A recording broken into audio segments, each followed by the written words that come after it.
ജൈത്രയാത്ര സമാപിക്കുന്നതോടെ യുഡിഎഫിലെ seat വിഭജനം അന്തിമമാക്കാനുള്ള ചർച്ച പുനരാരംഭിച്ച് കോൺഗ്രസ്.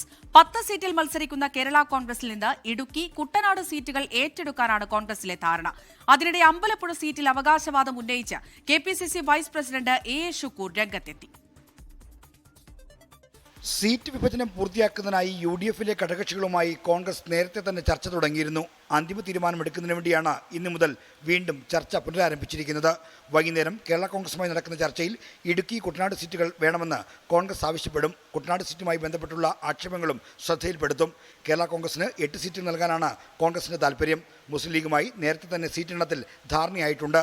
സീറ്റുകൾ വെച്ചുമാറുന്നതിലാണ് അന്തിമ തീരുമാനം ഉണ്ടാകേണ്ടത്. തിരുവമ്പാടി സീറ്റ് ലീഗിൽ നിന്ന് കോൺഗ്രസ് ഏറ്റെടുക്കും. കോൺഗ്രസ് മത്സരിച്ചിരുന്ന പട്ടാമ്പി സീറ്റ് ലീഗിന് വിട്ടുകൊടുക്കും. കോങ്ങാടും ബാലുശ്ശേരിയും തമ്മിലും വെച്ചുമാറും. സീറ്റ് വിഭജനം പൂർത്തിയായാലുടൻ സ്ഥാനാർത്ഥികളെ പ്രഖ്യാപിക്കാനാണ് ലീഗിന്റെ തീരുമാനം.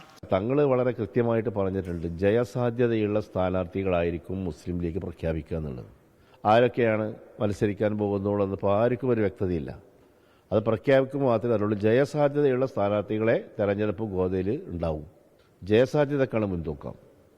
സ്ഥാനാർത്ഥി നിർണയ ചർച്ച ആരംഭിച്ചതോടെ കോൺഗ്രസിൽ ഭിന്നസ്വരങ്ങൾ ഉയർന്നു തുടങ്ങി. അമ്പലപ്പുഴ സീറ്റിനെ ചൊല്ലിയാണ് തർക്കം.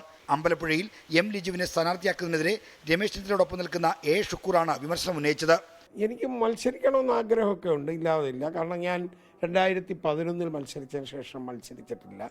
നിരന്തരമായി തോൽക്കുന്ന ആളുകളും നിരന്തരമായി മത്സരിക്കണമെന്നുള്ള ആഗ്രഹമുള്ള കൂട്ടത്തിൽ ഞാൻ ഇതുവരെ പെട്ടിട്ടില്ല. എനിക്ക് ഇത്തവണ സീറ്റ് ലഭിക്കുമെന്നുള്ള ഒരു ഉത്തമ വിശ്വാസം എനിക്കുണ്ട്. ആറന്മുളയിൽ യൂത്ത് കോൺഗ്രസ് നേതാവ് അബിൻ വർക്കിയെ സ്ഥാനാർത്ഥിയാക്കുന്നതിനെതിരെ പോസ്റ്ററുകൾ പ്രത്യക്ഷപ്പെട്ടു.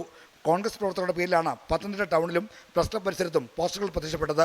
വൈക്കത്ത് ദളിത് ചിന്തകൻ സണ്ണിയം കബക്കാടിനെ സ്ഥാനാർത്ഥിയാക്കണമെന്നാവശ്യപ്പെട്ട് കോൺഗ്രസ് വൈക്കം തലയോലപ്പറമ്പ് ബ്ലോക്ക് കമ്മിറ്റികൾ പ്രമേയം പാസാക്കി. തൃക്കരിപ്പൂർ സീറ്റിനെ ചൊല്ലിയും യുഡിഎഫിൽ തർക്കമുണ്ട്. സീറ്റ് ഏറ്റെടുക്കണമെന്ന് ഡിസിസി നേതൃയോഗങ്ങളിലും ബ്ലോക്ക് കമ്മിറ്റികളിലും പ്രമേയം കൊണ്ടുവന്നു.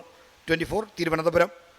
ലോകത്തെവിടെയായാലും ഏത് സമയത്തും 24 വാർത്തകളും ഓഗ്മെന്റഡ് റിയാലിറ്റി പാക്കേജുകളും എക്സ്പ്ലെയിനറുകളും വിശദമായി കാണാൻ ഞങ്ങളുടെ യൂട്യൂബ് ചാനൽ നിങ്ങൾക്ക് സബ്സ്ക്രൈബ് ചെയ്യാം.